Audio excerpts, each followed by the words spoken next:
हरे कृष्ण। बहुत बहुत धन्यवाद, आप लोगों ने कीर्तन करने का मौका दिया। परम भगवान के आशीर्वाद से, जैसे पिछले बार हमने चर्चा किया था कि भगवान का कीर्तन करना सौभाग्यशाली जीवों को ही प्राप्त होता है, सबको प्राप्त नहीं होता। और आप लोगों के प्रार्थनाओं से, सहयोग से, आशीर्वाद से, भगवान के आशीर्वाद से मुझे ये मौका प्राप्त होता है, तो इसीलिए सबसे पहला धन्यवाद आपको।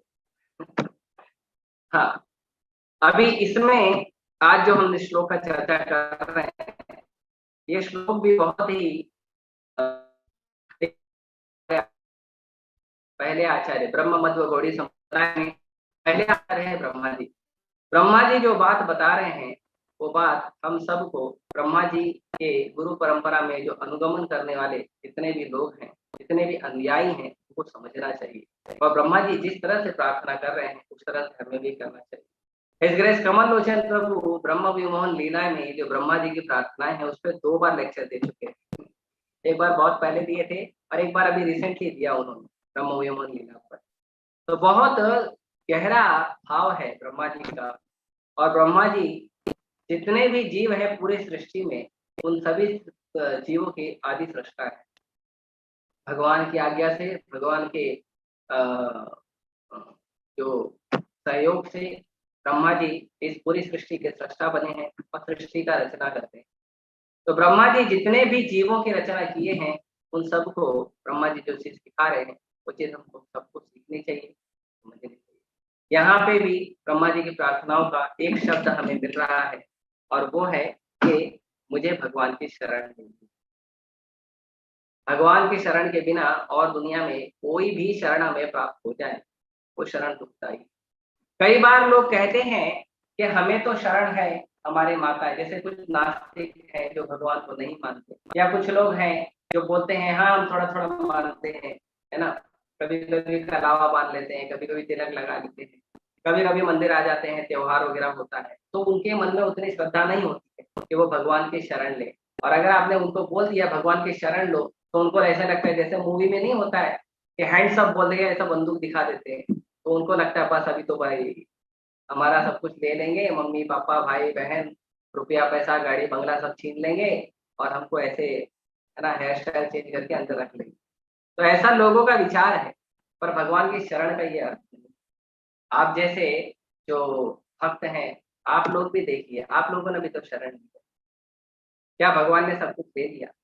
भगवान तो इतना ऑलरेडी दे रहे हैं, और ऊपर से आप लोगों को के भगवान आप लोगों के घर में आए हैं और आप लोगों से सेवा स्वीकार कर। सोचिए, भारत के प्रधानमंत्री या पूरे विश्व के किसी भी व्यक्ति, कितना भी बड़ा व्यक्ति क्यों ना हो, कोई व्यक्ति किसी सुपरस्टार को मानता होगा, क्रिकेट स्टार, स्पोर्ट्स स्टार को किसी को मानता होगा, तो आप बताइए यदि आप उनको अ, आदर्श मानते हैं, आप उनके प्रति विचार रखते हैं, उनके प्रति दृढ़ विश्वास रखते हैं, तो क्या वो उसमें इतनी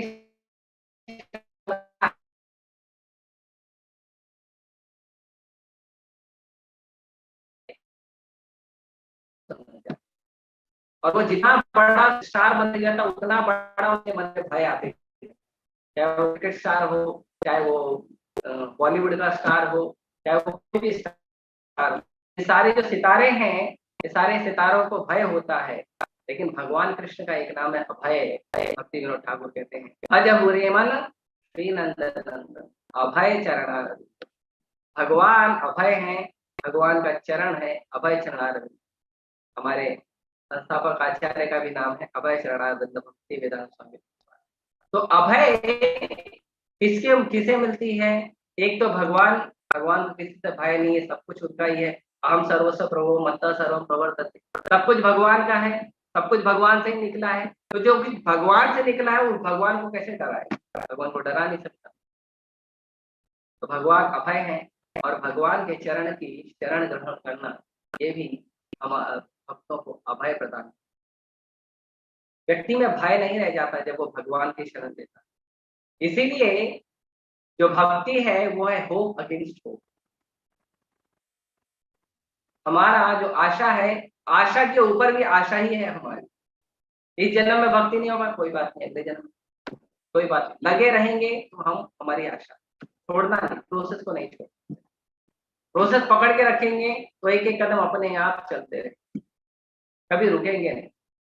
अरे अगर मान लो कोई जप नहीं कर रहा है ना, कई बार हम कंप्लेन, हमारे पास कंप्लेन आता है कि प्रभु जी उस भक्त को हम प्रचार कर रहे हैं वो जप नहीं कर, प्रभु जी उस भक्त को हम प्रचार कर रहे हैं प्रभुपाद जी का पुस्तक नहीं पढ़, प्रभुपाद जी उस भक्त को हम प्रचार कर रहे हैं वो कीर्तन नहीं सुनता, जो प्रामाणिक कीर्तन है वो नहीं सुनता, किसी का अभी जो मंदिर में इस्कॉन में जिस भी कीर्तन है किसका भी कीर्तन, कोई बात नहीं, प्रसाद तो ले रहा है, भगवान को प्रणाम तो कर रहा है, दर्शन के लिए तो लगा हुआ है।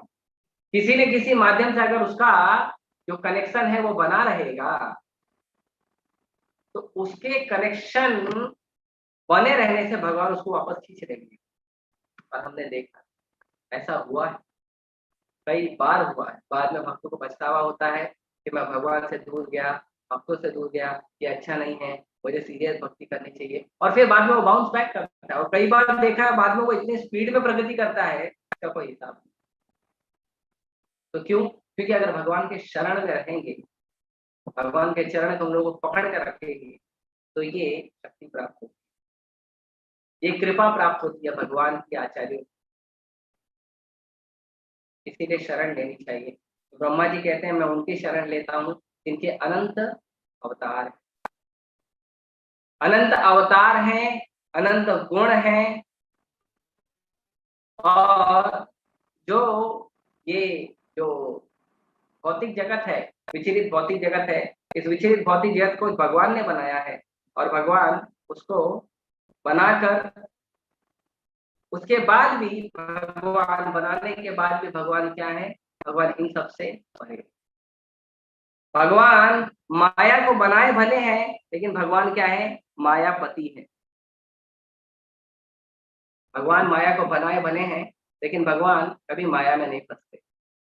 और इसी में आगे की ओर ब्रह्मा जी बताते हैं कि और जो व्यक्ति भगवान को शरणागति लेता है, भगवान का नाम संकीर्तन करता है, जो व्यक्ति भगवान के गुणों का गुणगान करता है, उसका क्या होता है? उसके जन्म मृत्यु के चक्र जो है तुरंत छूट जाता है। और आगे कहते हैं और वो भगवान को कैसे प्राप्त करता है? दाय भाग। ये दाय भाग शब्द ब्रह्मा जी के ही ब्रह्म लीला में भगवान ब्रह्मा जी दाय भाग शब्द का उपयोग करते हैं, और यहाँ पे ब्रह्मा जी शब्द का उपयोग कर रहे हैं निश्चित रूप से। शब्द का मतलब ये क्या है?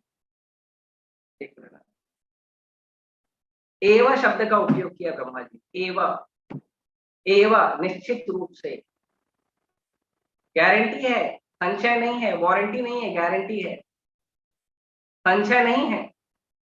इसमें कोई संशय नहीं करना चाहिए कि भगवान जो है, अगर हम भगवान का, जैसे कुछ लोग पूछते हैं, चलो अगर हम मान लें कि अगर हम ब्रह्म भगवान की भक्ति करते हैं, भगवान का नाम गुण संकीर्तन करते हैं, तो क्या हमको सच में सब प्राप्त हो जाएगा? हाँ, इसमें कोई क्या कहते हैं, गारंटी है कि नहीं है? लोग ये सब पूछते हैं, लेकिन ये सब नहीं पूछना चाहिए। ब्रह्मा जी जैसे जो आचार्य हैं वो क्या कर रहे हैं? वो इस बात की गारंटी दे रहे हैं कि क्या गारंटी दे रहे हैं? कि हमें निश्चित रूप से प्राप्त होगा। और आगे ब्रह्मा जी इसी चीज को बताते हैं, और इसी चीज को एलैबोरेट करके चलो प्रभुपाद जी ने अपने तात्पर्य में बताया है। और प्रभुपाद जी शुरुआत ही करते हैं कि भगवान के अवतारों के कार्यकलाप एक प्रकार से उनके कार्यों के अनुकरण है। भगवान के जो कार्यकलाप है वो भगवान अनुकरण के रूप में करते हैं, जो भौतिक जगत में चलते हैं। भौतिक जगत में जो भी कार्य होता है भगवान उसके अनुरूप ही थोड़ा कार्य करते हैं, हालांकि भगवान का सारा कार्य आध्यात्मिक। और उदाहरण कैसे देते हैं? जैसे मंच पे कोई व्यक्ति राजा की नकल कर रहा है, जो व्यक्ति मंच पर है वो राजा नहीं है लेकिन राजा की नकल करता है। तो भगवान जब धराधाम पे प्रकट हुए हैं और भगवान जब साधारण मनुष्य की तरह लीला करते हैं, तो भगवान साधारण मनुष्य नहीं, भगवान साधारण मनुष्य की तरह लीला करते हैं, ये समझना चाहिए। भगवान का आदि रूप जो है मनुष्य रूप ही है, मनुष्य के अनुरूप है, लेकिन मनुष्य जो है वो आदि रूप नहीं है। आदि रूप है भगवान का रूप, और मनुष्यों को भगवान ने अपने रूप में बनाया। जैसे बाइबल में कहा है, God made humans in his form. भगवान ने मनुष्यों को अपने रूप में बनाया। एक बहुत पुराना गाना भी था, जिसने सबको रचा अपने ही रूप में। जिस भगवान ने सबको अपने रूप में रचा है, लेकिन फिर भी मत्स्य, वराह, कूर्म, नरसिंह अलग अलग अवतार भगवान ले, क्यों ले रहे हैं भगवान अवतार? क्योंकि भगवान अनुकरण कर रहे हैं। धरती पे जो जो जीव हैं, उन सभी जीवों का रूप ले लेकर हमको आकर्षित कर रहे हैं। लेकिन कोई बोलेगा भगवान मत्स्य अवतार लिए तो भगवान तो मछली हो गए, कूर्म अवतार लिए तो भगवान तो कूर्म हो गए, नरसिंह हो गए तो शेर बन गए। प्रभुपाद जी आगे इसको क्लियर कर। लेकिन ये नहीं समझना चाहिए कि भगवान ने जो अवतार लिया है, भगवान के वो रूप हो गए। नहीं, भगवान मनुष्य की भांति लीला करते हैं, लेकिन मनुष्य की भांति लीला करते हुए भी भगवान अदम्य कार्य करते हैं, अद्वितीय कार्य करते हैं। वो कार्य भगवान करते हैं जो कोई नहीं कर सकता।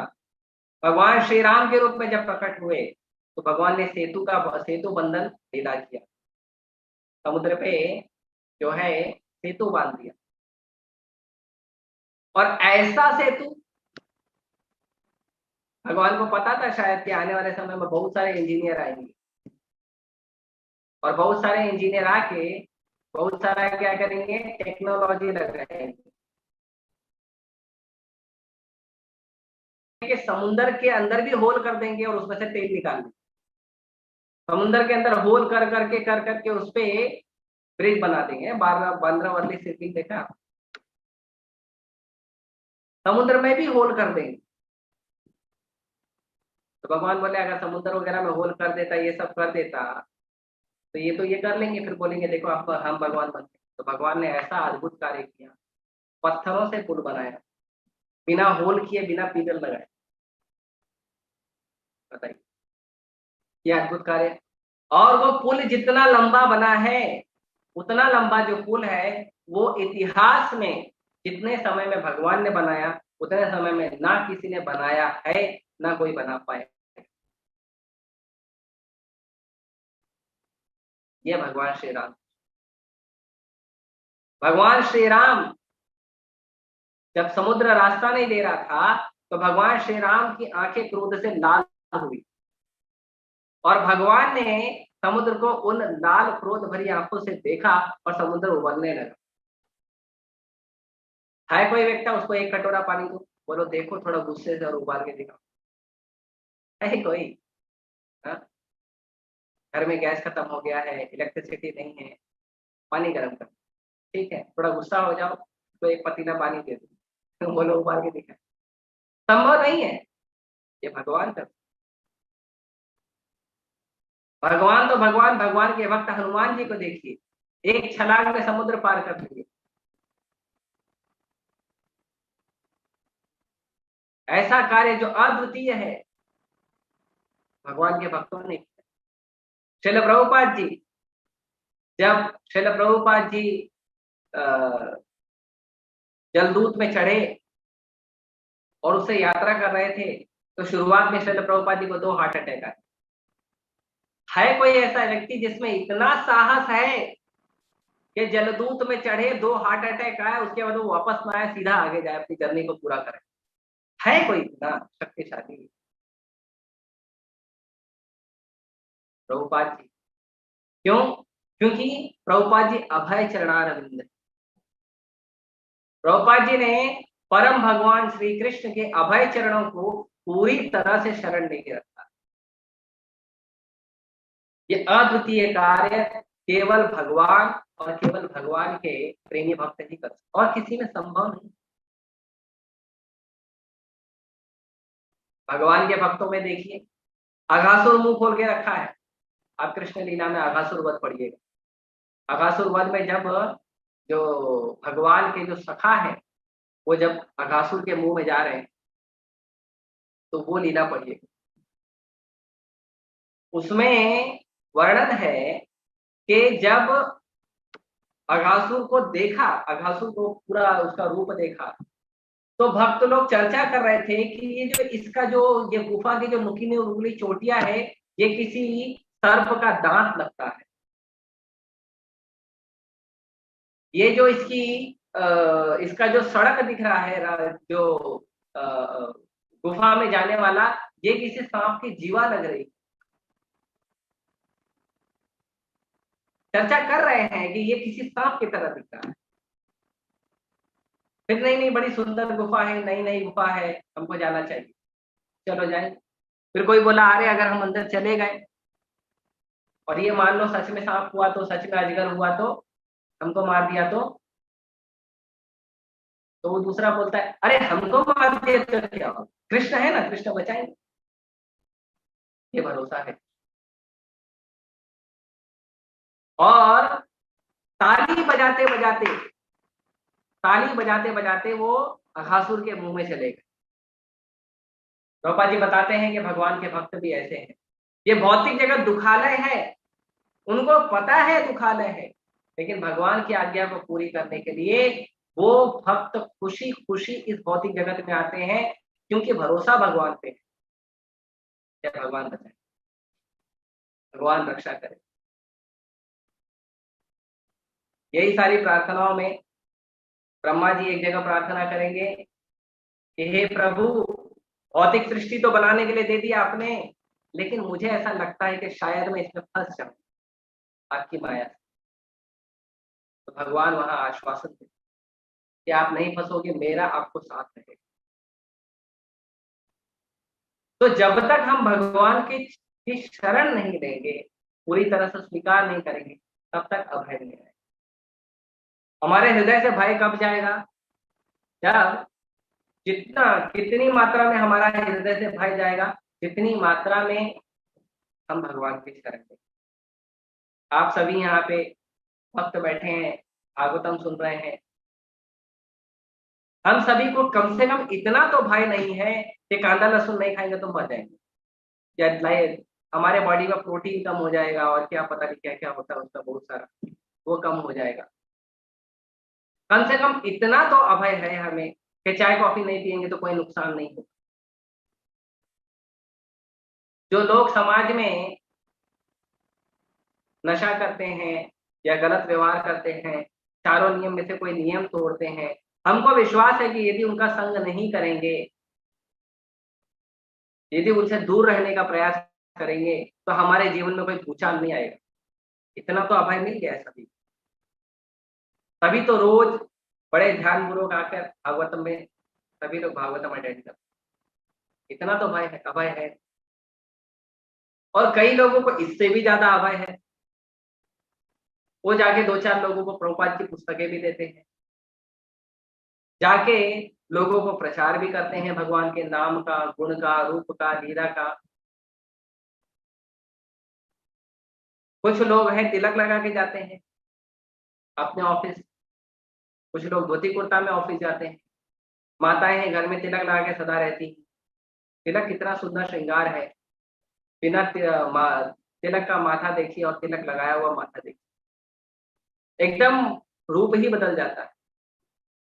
हमारे मंदिर में जब कोई नए नए भक्त आते हैं, सैटरडे संडे प्रोग्राम में या कभी कैंप वगैरह में आते हैं, तो पहले दिन हम कोई लेक्चर वगैरह वगैरह होता है तो हम उनको तिलक लगाते हैं। वो अपने आप को ही देखते रहते हैं, अरे क्या चेंज हो गया है, केवल तिलक ही तो लगाया है। बड़ा सुंदर श्रृंगार है तिलक, अपने आप में इतना अद्भुत श्रृंगार है भगवान का चरण कमल। ये तिलक क्या है, ये श्रृंगार क्या है? ये भगवान का है, ये अभय है भगवान। हम लोग जब ऐसे कपड़े में आते हैं तो हमको अभय, हमको ज्यादा डेयरिंग हो जाते हैं। हाँ, हम लोग जब इस कपड़े में जाते हैं प्रचार करते थे, हमें तो थोड़ा कठोर बोल भी देते तो सामने वाला बुरा भी और शर्ट पैंट में अगर बोल देते ना, तो मीठा भी बोलेंगे तो सामने वाला हमको लॉजिक पे तोड़ने का प्रयास करता है। क्या है ये अभय? तो जितनी मात्रा में हमारी शरणागति होगी, उतनी मात्रा में हमें अभय प्रदान भगवान की।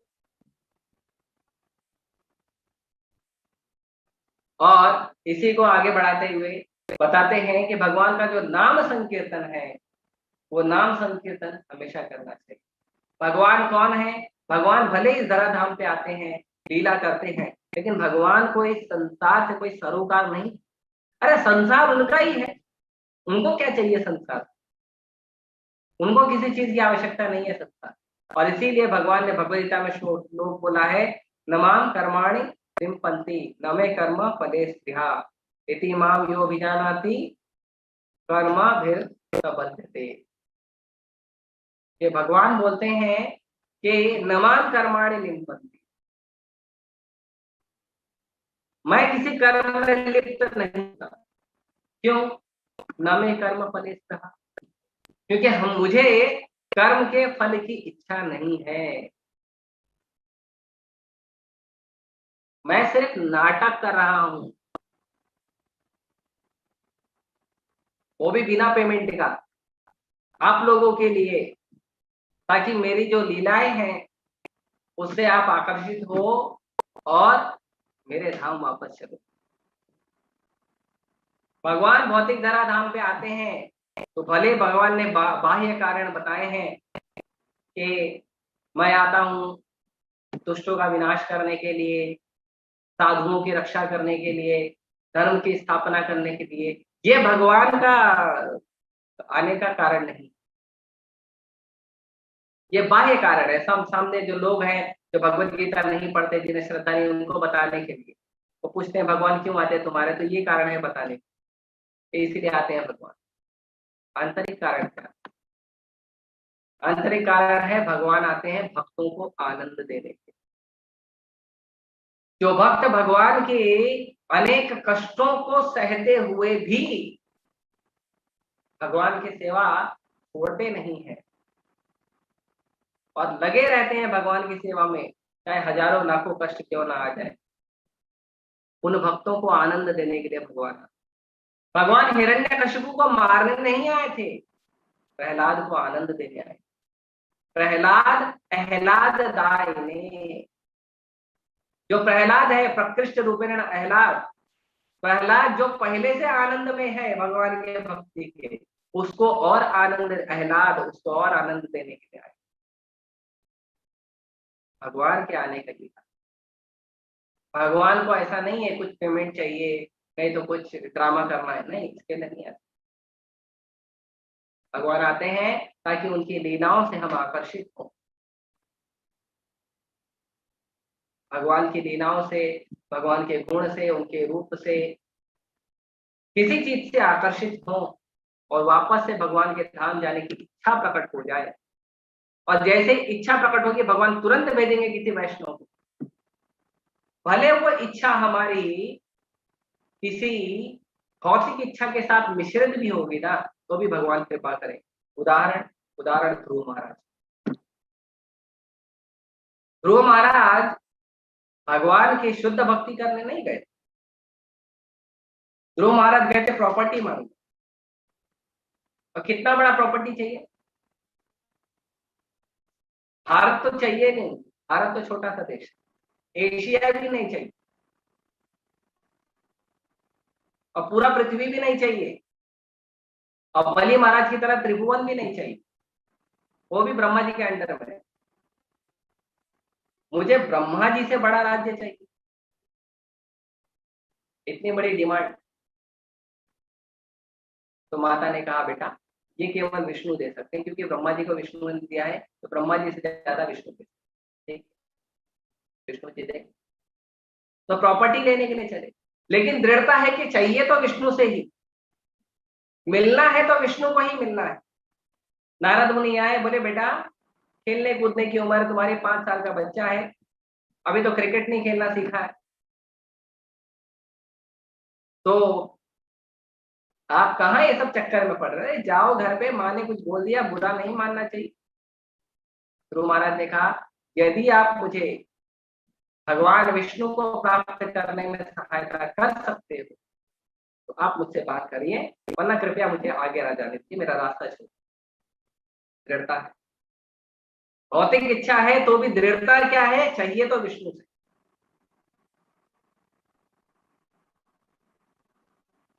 तो तो भगवान ने नारद मुनि को भेजा गुरु के लिए। भगवान तुरंत किसी वैष्णव को भेजते हैं, तुरंत किसी भक्तों को भेजते हैं, क्या उसकी सहायता करोगे। और दृढ़ता तो देखिए, 5.5 महीने में भगवान प्रकट भी हो गए, ऐसी दृढ़ता। तो भगवान अपनी लीलाओं से आकर्षित करते हैं और भगवान के जो भक्त हैं वो हमें करके बताते हैं किस तरह से कार्य करना चाहिए। ये सारे अद्भुत अदम्य कार्य जो है केवल भगवान और उनके भक्त ही कर सकते हैं। और उसी भगवान को प्राप्त करने का कलयुग का सबसे आसान साधन है नाम संकीर्तन, भगवान के नामों को जप करना। और इसमें कहा गया है, इस श्लोक पे बताते हैं कि जो नाम संकीर्तन है भगवान का, वो कैसा है? वो है भगवान के अनुरूप,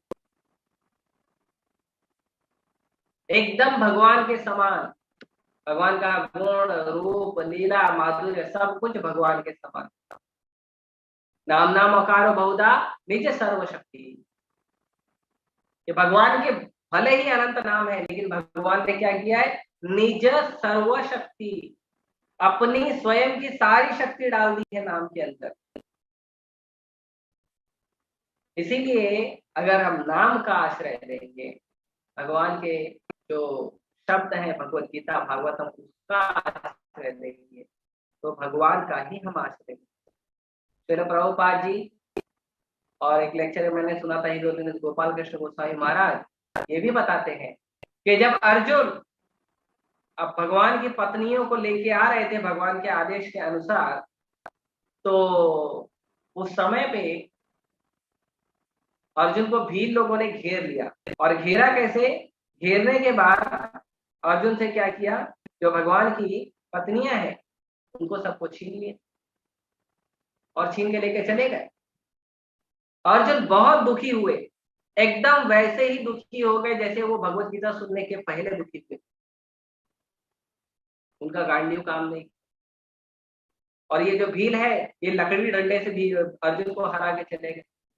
बड़े बड़े दिव्य अस्त्र से बड़े बड़े महारथी अर्जुन को हरा नहीं पाए, लेकिन ये भील लोग डंडे से अर्जुन को हरा के चले गए। अर्जुन बड़े दुखी, क्या करो, बहुत दुखी हुए। एक आखिरी सेवा भगवान ने दी, वो भी नहीं कर पाए। तो अर्जुन ने क्या किया? भगवान के उसी शब्दों को याद किया जो कुरुक्षेत्र में भगवान ने कहा था। और अर्जुन ने इस बात को महसूस किया, आभास किया, क्या? कि भगवान उसके साथ खड़े। तो जब हम नाम संकीर्तन को करते हैं बड़े ध्यान से, जब करते हैं बड़े ध्यान से, जब हम भगवत गीता भागवतम का श्रवण करते हैं बड़े ध्यान से, तो भगवान हमारे साथ खड़े होते हैं। भगवान का साक्षात रूप हमारे साथ खड़ा होता है। उसमें कोई भेद नहीं है, और इसको भेद को समझना भी नहीं चाहिए। और इसका उदाहरण देते हैं कि अजामिल, अजामिल ने भी तो नाम लिया भगवान, उसका भी भगवान ने उठाया। इस तात्पर्य प्रभुपाद जी और एक बात कहते हैं कि जो कोई व्यक्ति किसी भी तरह से अगर मान लो मृत्यु के अंत में उसको भगवान का नाम, जीवन में जितना पाप किया उसको माफ कर दे और उसको आने वाला समय भक्तिमय जीवन दे। जैसे अजामिल ने तो भगवान का नाम लिया अंत में, तो अजामिल तुरंत भगवत धाम नहीं गया। अजामिल को भगवान ने ग्रेस पीरियड दिया, इतना एक्स्ट्रा टाइम लो और भक्ति करो और फिर वापस। तो अंत समय में अजामिल को नाम भले आया था और भगवान को उसका उद्धार करना था, तो भगवान ने उसको थोड़ा सा टाइम एक्स्ट्रा दिया। अजामिल हरिद्वार गया, हरिद्वार में जाके भजन किया और फिर वहां से भगवान आ गए। तो जो प्रभुपाद जी ने हमें प्रोसेस दिया है भक्ति का, ये भक्ति का प्रोसेस जो है, ये वही प्रोसेस है इससे ध्रुव महाराज का उद्धार हुआ, इससे अजामिल का उद्धार हुआ, इससे प्रहलाद महाराज नरसिम्हा देव को साक्षात अपने सामने प्राप्त किए। ये वही प्रोसेस है, दूसरा कोई प्रोसेस नहीं है। तो उसी प्रोसेस को हम स्वीकार करेंगे। और यहाँ हमारे आचार्य ब्रह्मा जी के शब्दों का अगर हम अनुगमन करेंगे तो हमें जो है वो गारंटी मिलेगी, क्योंकि एव शब्द से ब्रह्मा जी गारंटी कर। कोई कहेगा कि भगवान ने भी कोई गारंटी दी है कि भगवान का नाम जप करेंगे, भगवान का आश्रय लेंगे तो हमारा भगवत धाम फिक्स होगा? यस, भगवान बोलते हैं जन्म कर्म च मे दिव्यम एवं यो विद्धि तत्त्वम् त्यक्त्वा देहं पुनर्जन्म नैति मामेति सुअर्थ। ऐसा कभी नहीं होगा कि वो मेरे अलावा किसी और को प्राप्त करे। इसी श्लोक में जो भगवत गीता का श्लोक कोट किया प्रभुपाद जी ने, उसमें है नमाम कर्माणि लिम्पन्ति न मे कर्म कृते स्पृहा इति माम यो अभिजानाति कर्म फिर न सपद्यते। कि जो इतना जानने का केवल प्रयास करे, इतनी तो श्रद्धा कम से कम हो जाए कि भगवान को कर्म करने की जरूरत नहीं है, उनको कर्म करने की कोई इच्छा नहीं है और भगवान को कोई कर्म बंधन बांध नहीं सकता। केवल इतना अगर हमारा श्रद्धा और विश्वास अटूट हो जाए तो भगवान बोलते हैं हम भी कर्म के बंधन में नहीं बंधे।